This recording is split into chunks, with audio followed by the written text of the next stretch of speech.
کہتے ہیں کہ ایک دن شیطان بیٹا رسیوں کے پندے تیار کر رہا تھا۔ کچھ موٹی موٹی رسیوں کے پندے تھے، کچھ باریک اور کمزور رسیوں کے پندے تھے۔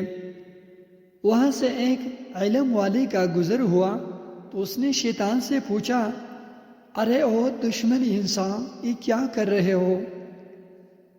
شیطان نے سر اٹھا کر دیکھا اور اپنا کام جاری رکھتے ہوئے بولا، دیکھتے نہیں حضرت انسانوں کو قابو کرنے کے لیے پوندے تیار کر رہا ہو۔ ان حضرت نے پوچھا، یہ کیسے پوندے ہیں، کچھ موٹے کچھ ہلکے؟ شیطان نے جواب دیا، پوندے ان لوگوں کے لیے ہیں جو میری باتوں میں نہیں آتے، لہٰذا مختلف قسم کے پوندے تیار کرنے پڑتے ہیں، کچھ خوشنما، کچھ موٹے، کچھ باریک۔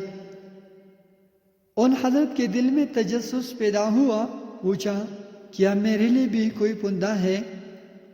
شیطان نے سر اٹھا کر مسکراتے ہوئے کہا، آپ علم والوں کے لیے مجھے پوندے تیار نہیں کرنے پڑتے، آپ لوگوں کو تو میں چٹکیوں میں گھیر لیتا ہو، علم کا تکبر ہی کافی ہے آپ لوگوں کو پنسانے کے لیے۔